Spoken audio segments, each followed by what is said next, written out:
سنتے ہیں اردو میں خصوصی اپڈیٹ۔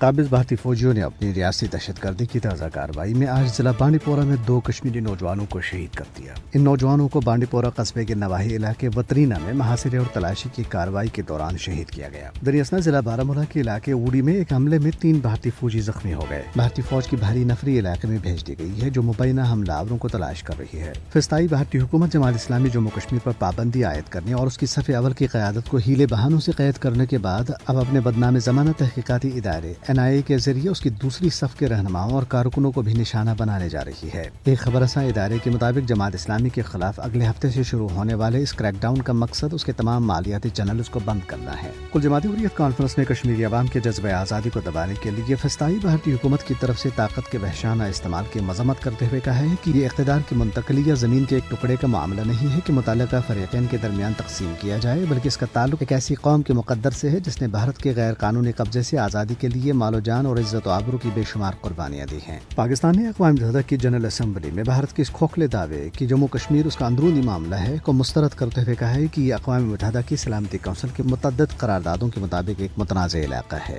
اقوام متحدہ کی جنرل اسمبلی میں پاکستانی مندوب سائمہ سلیم نے کہا ہے کہ بھارت بین الاقوامی طور پر تسلیم شدہ متنازع علاقے پر قابض ہے اور اس تنازع کا حتمی فیصلہ اقوام متحدہ کے تحت رائے شماری کے ذریعے ہی کیا جائے گا۔ اقوام متحدہ کی جنرل اسمبلی سے بھارتی وزیر اعظم نریندر مودی کے خطاب کے خلاف برمنگھم میں تارکین وطن کشمیریوں نے بھارتی قونصل خانے کے سامنے احتجاجی مظاہرہ کیا۔ اس موقع پر تحریک کشمیر برطانیہ کے صدر راجہ فہیم کیانی، تحریک کشمیر یورپ کے صدر محمد غالب، برمنگھم کے ٹریڈ یونین کونسل کے صدر ایان سکاٹ، اسٹاف دی وار کولیشن برمنگھم کے جنرل سیکرٹری اسٹیورٹ رچرڈسن اور دیگر نے خطاب کرتے ہوئے کہا ہے کہ بھارت انسانیت اور اقوام متحدہ کے چارٹر کا مجرم ہے اور اس کا وزیر اعظم اقوام متحدہ سے خطاب کا حق نہیں رکھتا۔ انہوں نے وزیر اعظم پاکستان کی طرف سے کشمیر کا مسئلہ مؤثر طریقے سے اٹھانے کی تعریف کی۔ انہوں نے کہا ہے کہ اقوام متحدہ کو مقبوضہ علاقے میں بھارت کا دستی ستم روکتے ہوئے اپنی قراردادوں پر عمل کرنا چاہیے۔ حریت رہنماؤں اور تنظیموں نے اقوام متحدہ کی جنرل اسمبلی میں تنازع کشمیر اور بھارتی ریاستی دہشت گردی کو اجاگر کرنے پر پاکستان کے وزیر اعظم عمران خان کا شکریہ ادا کیا۔ بزرگ حریت رہنما غلام محمد خان سوپوری، تحریک مزاحمت کے چیئرمین بلال احمد صدیقی، جموں کشمیر امپلائیز موومنٹ کے وائس چیئرمین امتیاز وانی اور جموں کشمیر ماس موومنٹ کے وائس چیئرمین عبدالمجید میت نے اپنے بیانات میں کہا ہے کہ وزیر اعظم نے اقوام متحدہ کی جنرل اسمبلی سے اپنے خطاب، وزیر خارجہ شاہ محمود قریشی نے سفارتکاری میں